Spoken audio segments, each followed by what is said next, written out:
explicit a coup, in my view, is over at the Justice Department. And there were these infamous meetings right after Comey was fired between Andrew McCabe, who may be indicted, and Rod Rosenstein, who was the acting Attorney General for purposes of the Russia investigation, because General Sessions had wrongly recused himself.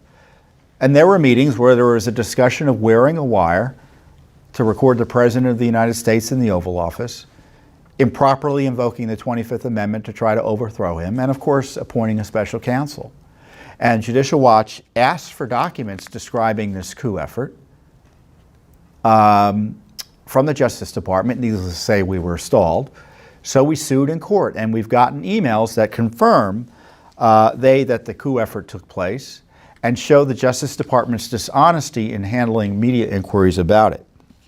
In fact, Rod Rosenstein wrote a colleague who had gotten a call from a reporter following up on the initial report about this whole wire episode. Thanks. Hopefully we're being successful and the reporters are having difficulty finding anybody to comment about things. So you know what's interesting to me? They leaked out, someone leaked, that there was this discussion of the 25th Amendment, removing the president from office, wearing a wire on the president. And it wasn't leaked out to say, horror, this is terrible. No, it was leaked out to suggest there was a valid reason to wear a wire on the president. There was a valid reason to remove him from office. So the Justice Department was leaking out these discussions, these coup discussions, to further undermine and destabilize our constitutional republic. And rather than take ownership of what happened, the Justice Department, and I suspect some of these people were involved in the leaks, started crafting non-denial denials about what took place. They say that, this is what I love. We sent a response from the DAG, that's below, and had someone in the room dispute the wire part, noting that the DAG was being sarcastic. What does that mean? Had someone in the room dispute it, saying the DAG was being sarcastic? We don't know who that someone is. And frankly, the way that's worded suggests it wasn't true. It was a cover story. Now, the argument that Rosenstein's people have made secretly, anonymously through the media and through the Justice Department using your tax dollars is that Rosenstein was being sarcastic. Now, those who were in the room with him don't think he was being sarcastic when he was talking about wearing a wire. But the other thing they talked about was invoking the 25th Amendment. And Rosenstein's draft and actual statement is interesting because the draft statement was categorical. I want to read this carefully here. This is what his statement was in the final. The New York Times story is accurate and factually incorrect. I will not further comment on a story based on anonymous sources who are obviously biased against the department and are advancing their own personal agenda. But let me be clear about this. Based on my personal dealings with the president, there is no basis to invoke the 25th Amendment. So all of that doesn't deny anything, really, doesn't it?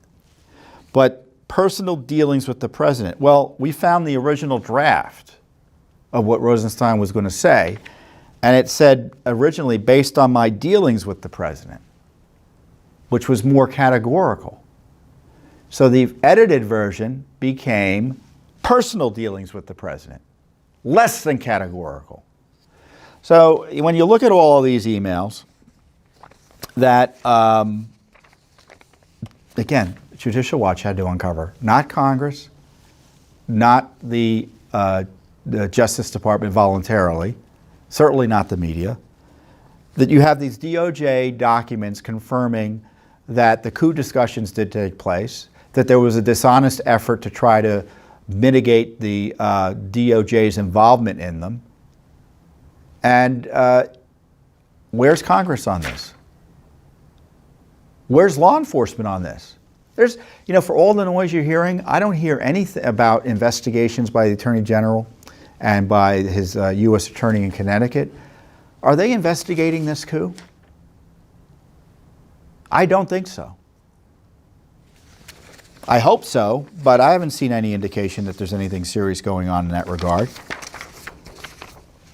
You know, in the meantime, you have Congress, the Congress of the United States, the House of Representatives, outrageously, reprehensibly, and irresponsibly banding around the impeachment word without actually pursuing an impeachment inquiry under their own rules to try to continue to harass the president. We've got documents showing that the State Department was working with both the House and the Senate to try to destroy the president. We have documents that show the Democratic Party, Democratic National Committee, they were funding the dossier against President Trump. They were working directly with the FBI, their lawyers, to try to destroy Trump. And they dare suggest that there's an impeachment worth pursuing against the President of the United States? They ought to be uncovering the government conspiracy against him rather than furthering it. Whenever you hear the word impeachment, I want you to substitute another word, coup. Because an impeachment that has no valid basis, that's being pursued in bad faith, is an attack on our constitutional republic. And I suggested on Lou Dobbs that Mitch McConnell and the leadership of the Senate should say, we're not doing an impeachment trial, so don't start playing games over there in the House because it's not going anywhere. If there was a valid impeachment effort, you would all know what President Trump was going to be impeached over, because it would be readily apparent. Here you have the House just flailing around, sending around 100 subpoenas,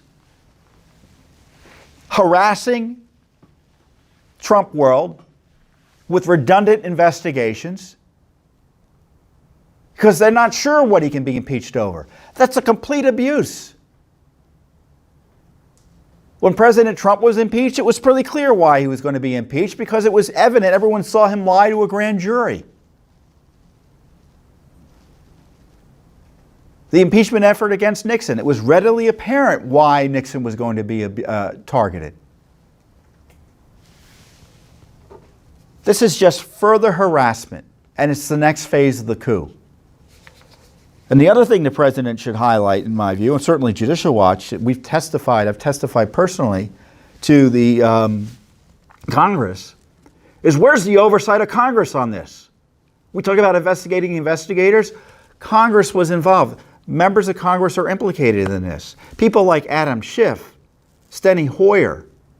We found the documents showing that Steny Hoyer was in communication, his people was in communication with the State Department about this Russiagate smear.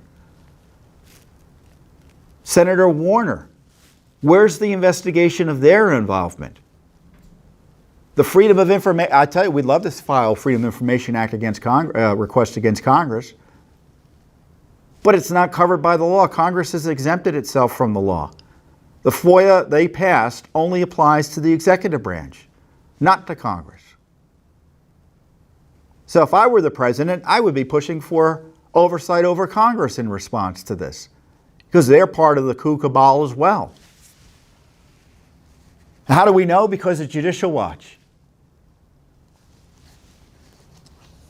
So, everyone thinks this constitutional crisis has passed. It has not. The assault on our constitutional republic continues with this presidential harassment, this impeachment harassment out of the House. And we'll see whether the Justice Department's willing to do anything in response to the new FISA report that's going to be coming out soon.